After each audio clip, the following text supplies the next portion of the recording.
दोस्तों, यूं तो पूरा उत्तराखंड ही अपनी सुंदरता के लिए बहुत प्रसिद्ध है। भारत में ही नहीं, पूरे विश्व में।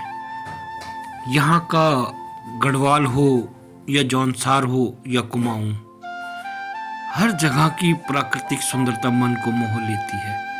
आज हम आपको लिए चलते हैं उत्तराखंड के कुमाऊं क्षेत्र में। ये है कुमाऊं का अल्मोड़ा शहर। देखिए कितना खूबसूरत है ये पूरा मार्ग, और यहाँ की प्राकृतिक सुंदरता तो लाजवाब। निशब्द हो जाते हैं हम लोग जब प्राकृतिक सुंदरता को देखते हैं कुमाऊं की। जहाँ देश के समस्त शहर इस समय गर्मी से उबल रहे हैं अप्रैल मई में, वहीं अल्मोड़ा शहर, ये देखिए देवदार के पेड़।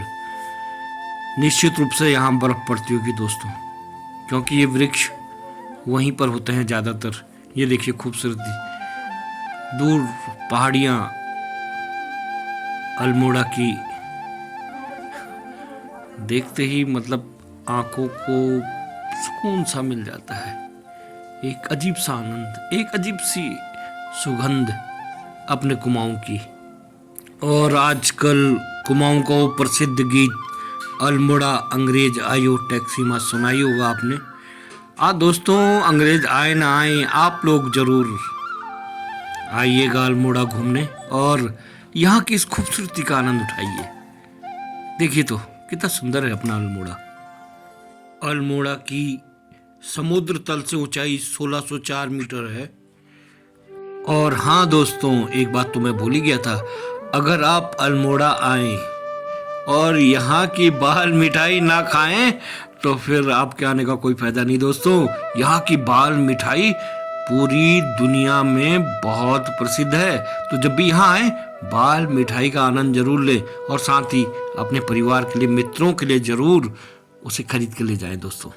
महात्मा गांधी तक ने अल्मोड़ा की खूबसूरती के बारे में कहा था कि यहाँ की प्राणदायक वायु और यहाँ की खूबसूरती मिसाल इसकी कहीं भी देखने को नहीं मिलती। इसके पश्चात ये रही अल्मोड़ा की माल रोड अल्मोड़ा। अंग्रेजों ने जो भी शहर पहाड़ों में बसाए दोस्तों, एक माल रोड अवश्य वहां पर रही। शायद इसका संबंध कुछ सामान के आवागमन से रहा होगा, इसीलिए चाहे वो मसूरी हो, शिमला हो, नैनीताल हो, अल्मोड़ा हो, हर जगह आपको माल रोड जरूर मिलेगी दोस्तों। और इसका इतिहास भी अंग्रेजों से ही जुड़ा हुआ है। यहाँ माल रोड पर आपको खाने की दुकानें और कपड़ों की दुकानें और होटल, और ये देखिए कई होटल ऐसे हैं जहाँ से आप अल्मोड़ा के प्राकृतिक नज़ारों का पूरी तरह से खूबसूरती से आप दर्शन कर सकते हैं। और यहाँ पर ज़्यादा आनंद रात्रि को है। ज़्यादातर पर्यटक रात को यहाँ पर घूमने को निकलते हैं दोस्तों। ठंडी ठंडी हवा जब आपके शरीर से टकराती है तो जो आनंद आपको मिलता है ना, लाजवाब होता है दोस्तों। वो तो आके ही मालूम चलेगा। कुछ चीज़ें ऐसी होती है मित्रों जिसे शब्दों में बयान करना मुश्किल होता है। उसके लिए आपको उस स्थल तक जाना ही पड़ेगा। इसलिए आप आए अल्मोड़ा, घूमें और देखें और महसूस करें। ये देखिए सूर्य अस्त होने की कगार पर, और ये साथ में अल्मोड़ा के माल रोड में घूमते हुए हमारा परिवार घूम रहा है। परिवार अल्मोड़ा के माल रोड की खूबसूरती को निहारता हुआ। हाँ, तो मैं आपको बता रहा था माल रोड के बारे में। तो माल रोड शायद इसका उद्देश्य व्यवसायिक भी रहा हो, या हो सकता है ये थोड़ा सा घूमने के लिए, जहाँ पर आवागमन के लिए जो है गाड़ियाँ वगैरह प्रतिबंधित रही हूँ, पैदल यात्रियों के घूमने के लिए माल रोड का उपयोग किया जाता रहा हो, ये भी हो सकता है दोस्तों। तो ये तो इतिहास खंगालना पड़ेगा इसके लिए कि ये जो माल रोड बनाई जाती थी ये किस पर्पज से बनाई जाती थी। जहाँ तक मेरा अपना अनुमान है ये भ्रमण के उद्देश्य से, पैदल यात्रियों के, तो ये भी हो सकता है इसका एक कारण। अर्थ जो भी रहा हो, लेकिन परिवार पैदल भ्रमण करके इसके नाम की सार्थकता को सिद्ध करता हुआ। और ये देखिए कितना सुंदर माल रोड है, लोग पैदल ही घूम रहे हैं, हालांकि गाड़ियां भी चल रही हैं, लेकिन अब क्या करें, पहाड़ है तो जगह जगह पर गाड़ियां भी चलनी है ही। उस समय गाड़ियों की संख्या एक्चुअली ज़्यादा नहीं है। देखिए सूर्य अस्त के दर्शन, और ये पहाड़ियाँ और ये खूबसूरत वृक्ष और सूर्यास्त का समय। ये लोकल ई रिक्शा। गर्मियों का मौसम आरंभ होते ही यहाँ पर्यटकों की भीड़ बहुत बढ़ जाती है, क्योंकि लोग गर्मी से बचने के लिए और सुहानी ठंड की खुशबू लेने के लिए चले आते हैं पहाड़ों की ओर, अल्मोड़ा की ओर, मसूरी की ओर, नैनीताल की ओर। पहाड़ों में घूमना तो वैसे भी लाभदायक है दोस्तों। स्वच्छ विषाणु रहित हवा आपके फेफड़ों में जाएगी, शुद्ध हवा, ताज़ी हवा, तो स्वास्थ्य पर भी इसका अनुकूल प्रभाव पड़ता है दोस्तों। शहरों में तो घूमने का मतलब जहर को अपने अंदर समेटना। तो आई नहीं रही इसमें। और ये अल्मोड़ा का एक विहंगम दृश्य, पूरा हरा भरा अल्मोड़ा। बड़े भाई साहब, इस पे आ रही भाई फ्रेम पूरा क्लियर आ रहा है सामने। भाभी जी लोग घूमते हुए और अल्मोड़ा की खूबसूरती का आनंद उठाते हुए। और ये खूबसूरत अल्मोड़ा इसी से देख तो के ही खींच रहे इतना सारी अच्छा फोटो। लग रहा है, तो जाकर कितना अच्छा महसूस होगा आपको, ये सोच लीजिए बस।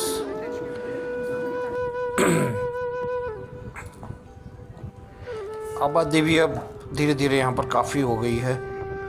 प्रतिष्ठान, व्यापारिक प्रतिष्ठान बनने से भीड़ भाड़ काफ़ी है यहाँ पर भी, अन्य हिल स्टेशनों की भांति। देखिए दूर गाड़ियाँ, देखिए कितनी भीड़ बढ़ गई है यहाँ पर। साथ ही हवा को भी महसूस कर रहे होंगे आप, हवा की कानों को चीरती हुई आवाज़ आप सुन पा रहे होंगे मुझे लगता है। और इस तरफ ये व्यावसायिक प्रतिष्ठान, दुकानें, होटल वगैरह, क्योंकि पर्यटन का केंद्र है तो व्यावसायिक प्रतिष्ठान ज़्यादा से ज़्यादा ऐसी जगहों में होते हैं। तो ये ज़्यादातर बाज़ार में दुकानें, होटल इत्यादि। और देखिए कितना भरा हुआ है ये जनसंख्या से, हरियाली भी है साथ में, दूर खूबसूरत पहाड़ियाँ। कुल मिलाकर यह कह सकते हैं दोस्तों कि एक बार अगर जो आप यहाँ आ गए तो ये नहीं हो सकता कि दोबारा आने का आपका मन ना करे। आप जरूर आएंगे दोबारा, आपकी इच्छा आपको खींच लाएगी। इतना खूबसूरत है हमारी उत्तराखंड का ये प्यारा सा अल्मोड़ा। अगर आपके पास अपना निजी वाहन है तो कहीं पर भी चलते हुए आप रुक जाएं, तो वहाँ से आपको इस तरह के खूबसूरत नज़ारों के दर्शन हो जाएंगे, हरियालियों के दर्शन हो जाएंगे, और खूबसूरत पहाड़ियों के, कहीं से आपको हिमालय भी दिख जाएगा, और बर्फीले पहाड़ तो जगह जगह पर दिख जाएंगे आपको। ऐसा है अपना प्यारा अल्मोड़ा। तो समय निकालिए और चल पड़िए एक बार कुमाऊं दर्शन के लिए। सच कहता हूँ, आप अपनी लाइफ में कितने भी थके हुए क्यों ना हो, एक बार इधर आ गए ना तो आपकी उम्र भर की थकान इन पहाड़ियों को देखते ही तुरंत दूर हो जाएगी मित्रों। और अब लिए चलते हैं आपको खूबसूरत भीमताल के दर्शन करने के लिए। नैनीताल का नाम तो आपने सुना ही होगा, उतना ही प्यारा है, उससे पीछे नहीं है ये खूबसूरत भीमताल।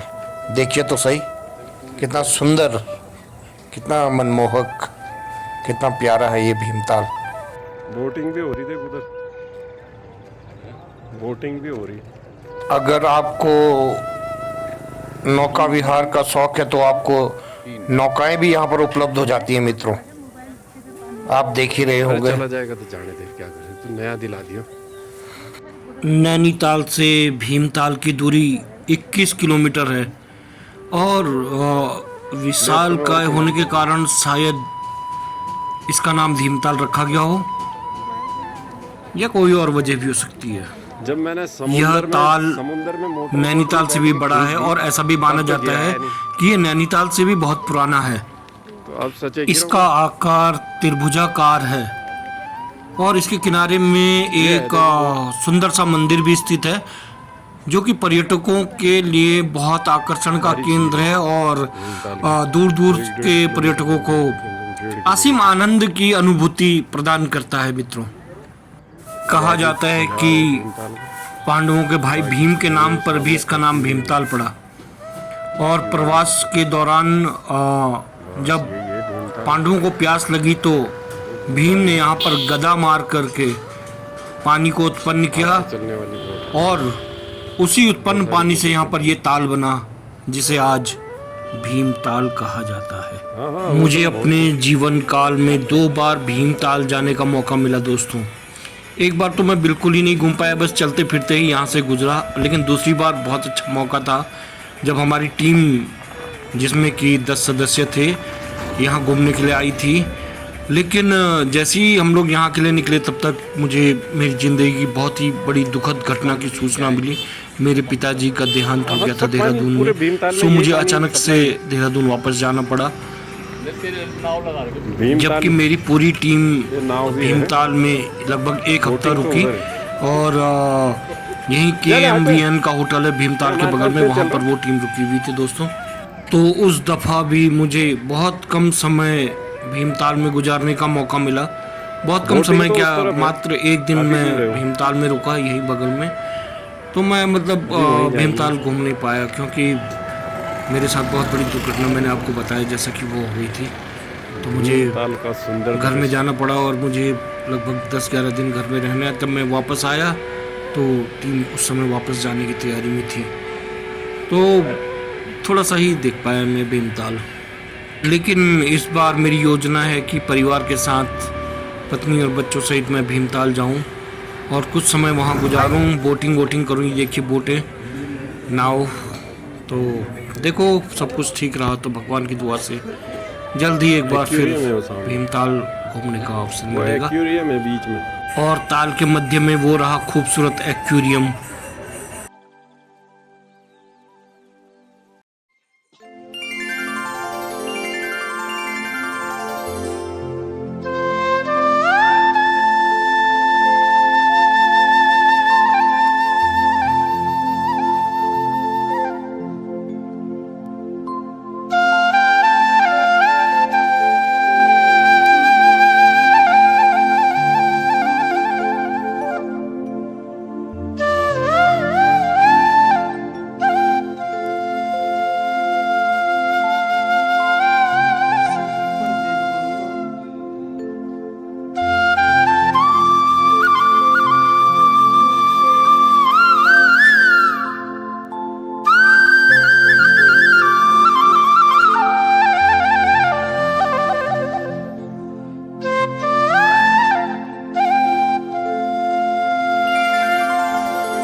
तो तत्पश्चात हम लिए चलते हैं आपको कौसानी स्थित महात्मा गांधी का अनासक्ति आश्रम।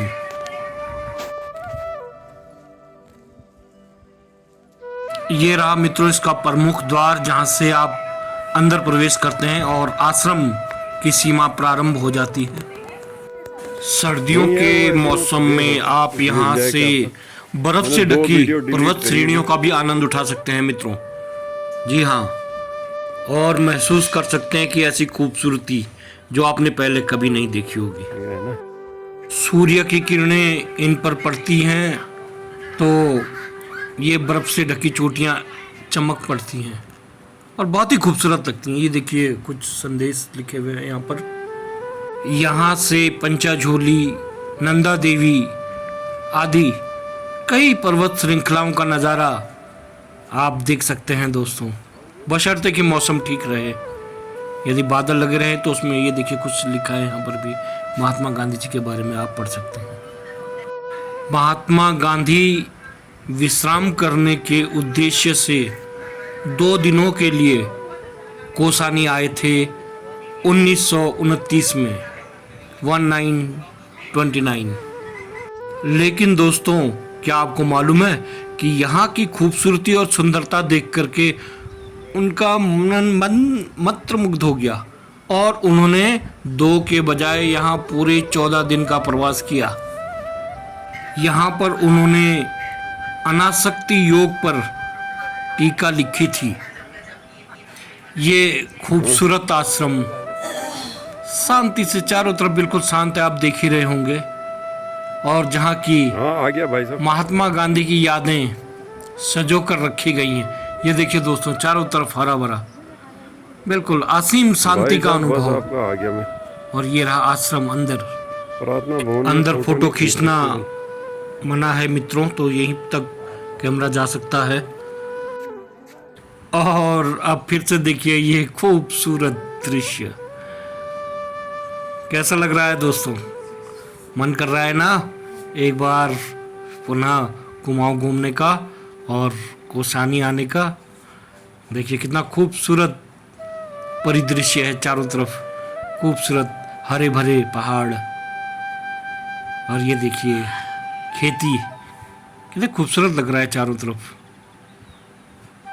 और ये मार्ग कौसानी का कितना सुंदर, कितना खूबसूरत, और ऊपर से पहाड़ देखिए ओ, और आसमान देखने लायक, बहुत ही खुशनुमा मौसम। किसका मन नहीं करेगा दोस्तों ऐसे में यहाँ आने का। जहाँ शहरों में लोग गर्मियों से तरबतर हो रहे हैं, यहाँ ठंडक का एक अलग ही आनंद है मित्रों। ये देखिए खूबसूरती, साफ सुथरे मार्ग, साफ सुथरी वायु, साफ सुथरा वातावरण, कैसे कोई बीमार पड़ सकता है यहाँ। बीमारियां भी यहाँ से हाथ जोड़कर भागती होंगी कि भैया यहाँ तो अपना गुजारा चलना मुश्किल है, इससे बढ़िया शहरों की तरफ चला जाए जहाँ भारी मात्रा में पॉल्यूशन है, गंदगी है, हवा दूषित है। तो यहाँ तो बीमारियों का मतलब ही नहीं होता दोस्तों। ये देखिए आकाश, एक सुगंधित वातावरण, मन करता है यहीं बसा जाए, यहीं रहा जाए, यहीं रुक लिया जाए हमेशा के लिए। पारिवारिक सदस्य पूर्ण आनंद उठाते हुए कौसानी मार्ग का आगे की ओर बढ़ते हुए, हरे भरे खेतों को निहारते हुए, शुद्ध वायु ग्रहण करते हुए, बहुत ही सुंदर, बहुत ही मनमोहक, मंत्रमुग्ध।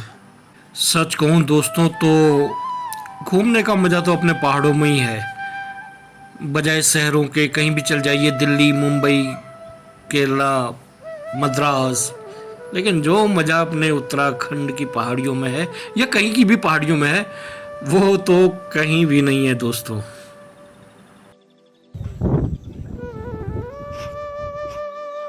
और ये देखिए दोस्तों, ये जगह है लूथ। देखिए कितना खूबसूरत है, दोनों तरफ हरियाली, हरे भरे खेत और बीच में पैदल मार्ग। ऐसा लग रहा है मानो किसी सीनरी का दृश्य देख रहे होंगे हम, किसी ने पेंटिंग करी हुई होगी दोनों तरफ और वही हम लोग निहार रहे होंगे। ऐसा लग ही नहीं रहा है कि ये हकीकत में होगा। अगर आप कुमाऊं घूम रहे हैं और इस तरह की कोई जगह बीच में पड़ जाती है तो वहाँ रुकिए जरूर, थोड़ी बहन जी देर नमस्कार, वहाँ कब आए घूमिए, आप? क्योंकि ऐसी जगहों में ये बार क्या बार लेके आने जा रहे का हैं आप? मौका नहीं मिलता, इसलिए उस समय का भरपूर आनंद कब उठाइए आए आप गांव से? और थोड़ी देर गाड़ी रोक करके निकल पड़िए, एक राउंड लगाइए खूबसूरत सा। अरे अरे अरे अभी रुकिए भाई, अभी कहाँ चल दिए आप। चलो चलो, मैं मुख्य आ रहा चीज़ तो अब दिखाने जा रहा हूँ मैं आपको। ये देखिए और अंदाज़ा लगाइए क्या होगा। दोस्तों, चाय के लिए असम ही प्रसिद्ध नहीं है, हमारा कुमाऊं भी चाय के लिए बहुत प्रसिद्ध है। यहाँ की चाय अगर आप पियेंगे तो असम को भूल जाएंगे। ये देखिए कोसानी में चाय बगान। हम में से बहुत को तो ये भी मालूम नहीं होगा कि हमारे कुमाऊं में चाय भी उत्पन्न की जाती है मित्रों। क्या आपको मालूम है कि महात्मा गांधी ने कोसानी को भारत का स्विट्जरलैंड भी कहा था। यहाँ की चाय की अंतर्राष्ट्रीय स्तर पर मांग की जाती है और यहाँ चाय की खेती आज से ही नहीं बल्कि वर्षों से की जा रही है। यहाँ की चाय की डिमांड मित्रों केवल देश में ही नहीं बल्कि विदेशों में भी बहुत होती है। ऑस्ट्रेलिया, कोरिया जैसे देशों में यहाँ की चाय पत्ती की बहुत ज़्यादा मांग की जाती है।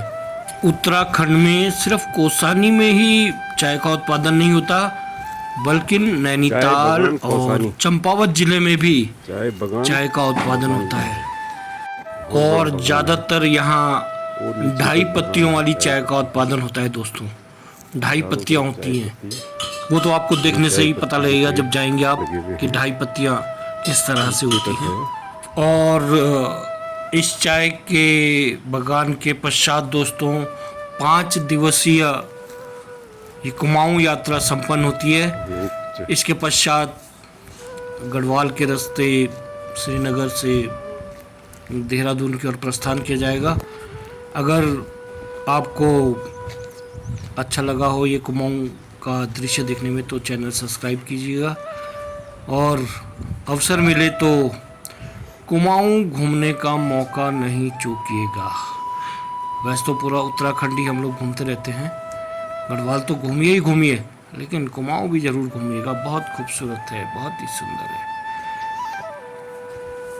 और विशेष तौर पे आप बरसात के मौसम में नहीं जाइएगा, सर्दियों के मौसम में और या गर्मियों के मौसम में।